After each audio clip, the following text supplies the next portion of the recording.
greed is one of the 7 deadly sins, but the thought of stumbling upon buried treasure is seductive to everyone. There are far more people attempting to find treasure than there are success stories. That fact doesn't stop thousands of people from trying to beat the odds. Many return home empty-handed. Unfortunately, some people never come back. The causes of these deaths and disappearances range from disease and starvation to mysteries that have yet to be solved. Could these mysterious deaths have been murder, or as some believe, could something supernatural have been afoot? Number 10.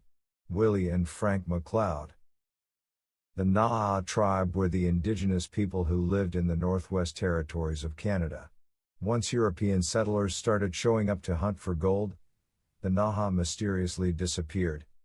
In 1908, brothers Willie and Frank McCloud went on a trip to mine for gold in what is now known as Nahanni National Park, which was named after the Naha tribe. After the McClouds had been gone for 2 years, people began to believe that the brothers had actually struck it rich and decided to start a new life somewhere else. Their uncle, Charlie McCloud, was worried because they never wrote home. When he finally went to look for them, he came upon the skeletons of Willie and Frank lying next to a creek where they had set up camp. They were in their sleeping bags, but their heads were missing. They had written a message that said, "We have found a fine prospect." None of their valuables were taken. Since that day, the location has been known as Headless Creek in Deadman Valley. Number 9. Phil Powers. Multiple men began to go missing or die in Deadman Valley following the decapitation of the McCloud brothers. Many people began to say that the valley was cursed, haunted, or filled with members of the Naha tribe who were waiting to kill Europeans who entered their territory. Those rumors clearly didn't stop some people from continuing the search for gold. In 1931, a fur trapper named Phil Powers decided to try his luck at striking it rich. Since he was a professional fur trapper, he surely felt confident in his ability to hunt and survive in the wilderness. Perhaps he believed that other men had died from lack of survival training, and that his skills at living outdoors would be enough to find the gold mines and make him a rich man. Phil never returned from his trip, so the police were called. His cabin had been burnt to the ground. Phil's skeleton was lying on the ground outside the cabin. His gun was found a few feet away as if tossed to the side. All 6 bullets had apparently been fired at whoever or whatever had killed him. Number 8. Dr. Maurice Domitz. In 1981, an elderly man named Dr. Maurice Domitz went hunting for rocks with his friend David McSherry in Pike National Forest in Douglas County, Colorado, near a famous lookout called Devil's Head. They drove down the road to an area called Topaz Point to search for minerals. Hunting for topaz was just a hobby for Domitz. He had a PhD in theology and had his work presented in multiple Christian publications, including a terrifying pamphlet that claimed that the Antichrist was coming. In 1971, Domitz claimed that the Antichrist will be a political, religious, commercial autocrat of the world. Domitz was in poor health, so he needed help from McSherry to get to his digging spot, a small sandy pit in the middle of the forest. McSherry left Domitz and found his own sand pit about 45 meters, 150 feet, away. After about 2 hours of digging, McSherry walked over to Domitz to let him know that it was time to drive home. Then McSherry returned to his own pit to clean up the tools and collect the stones. When he walked back to Domitz's spot only 15 minutes later, the doctor was gone. There was no blood or any sign of struggle. The sheriff's department brought in a search and rescue team with dogs. After looking for 5 days, they found no trace of Domitz and the case was closed. 30 years after the disappearance, David Paulides, a former police officer and researcher on missing people, filmed the video above and brought the case to the attention of the Colorado government.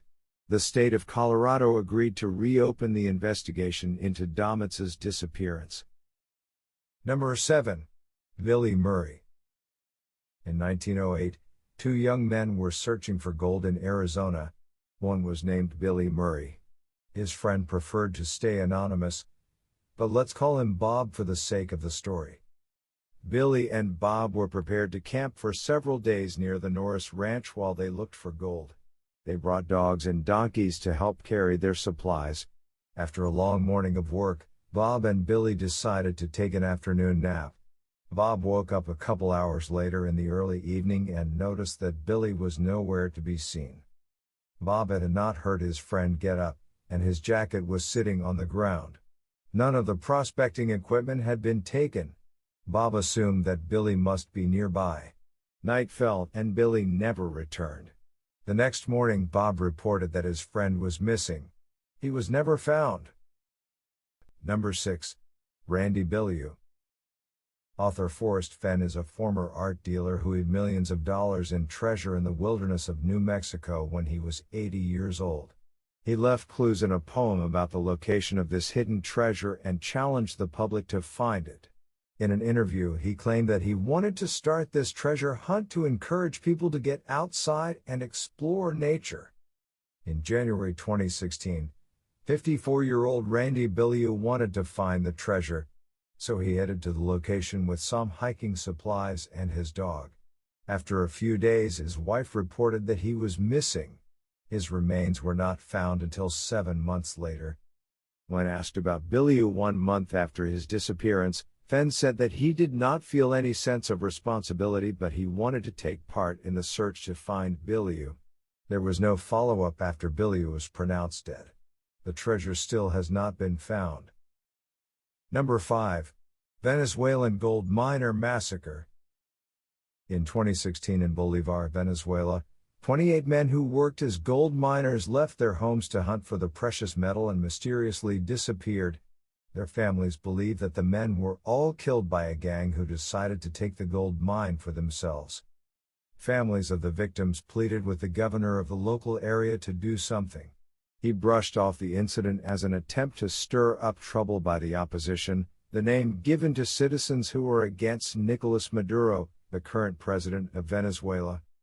The governor claims that there was no evidence of a massacre, so no one can assume that it happened. A search team began combing the nearby jungle, hoping to find the bodies of the missing men. To this day, the gold miners have not been found. Number 4. James Kidd.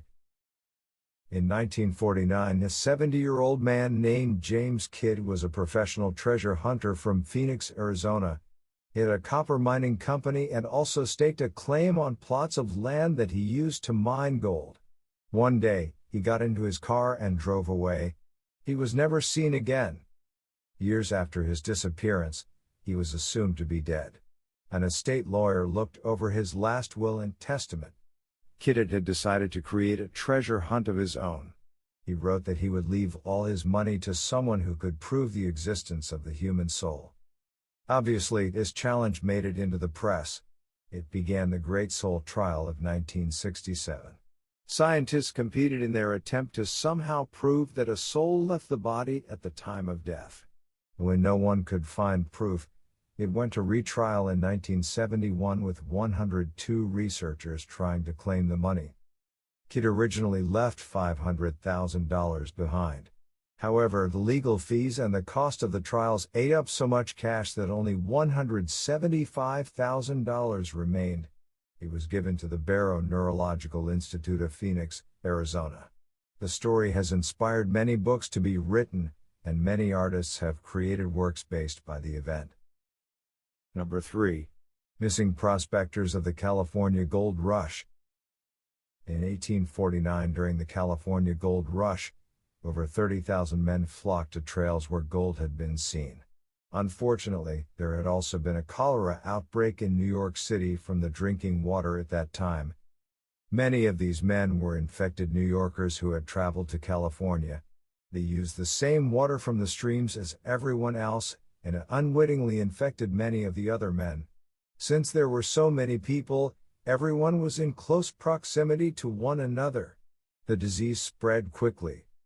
20% of the men who moved to California during the gold rush died from diseases like cholera within 6 months of their arrival. Many were husbands and fathers who had traveled in hopes of providing for their families back home. As there was no easy way for others to get in contact with the families of the deceased, Thousands of people simply disappeared from the lives of their loved ones. Number 2. Jesse Capen. For years, 35-year-old Jesse Capen was obsessed with the legend of the lost Dutchman gold mine. He read just about every book on the subject, while working the night shift as a bellhop for 10 years. In 2009, he finally decided to take a month off work to go after his dream. He left Colorado in search of the lost gold mine in the Superstition Mountains of Arizona. He never came back.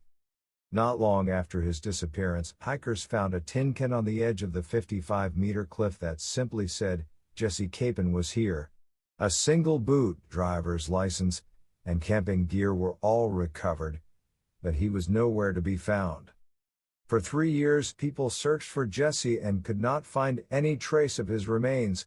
When his body was finally discovered in 2012, it was 11 meters off the ground inside a crevasse on the edge of a cliff. Since there was no evidence that he had attempted to climb the cliff, his parents believe that he must have fallen and his body was miraculously caught on the ledge, which is how his remains stayed fully intact for 3 years. The only way to recover his body was via helicopter. Number 1. Curtis Meredith, Ardean Charles, and Malcolm Meeks. In 2010, Curtis Meredith, Ardean Charles, and Malcolm Meeks were 3 friends in Salt Lake City, Utah. They decided it would be fun to go on a road trip to look for the lost Dutchman gold mine. Most treasure hunters go searching in the daytime and then return to local motels. The 3 men went out hiking, but there is no evidence that they ever made it out of the mountains. Their car was parked at the beginning of the popular trail. They chose to go on a day when it was 46 degrees Celsius, but they didn't bring their cell phones with them. Locals commented that everyone knows to stay away from that area in the summertime because the extreme heat can be dangerous. 1 year later, after an extensive search and rescue effort, all 3 bodies were finally recovered. One man's wallet was apparently thrown near his remains. Local authorities never explained where they found the bodies or what they believed was the cause of death. Without receiving the whole story on the events of the day, many have classified this case as an unsolved mystery.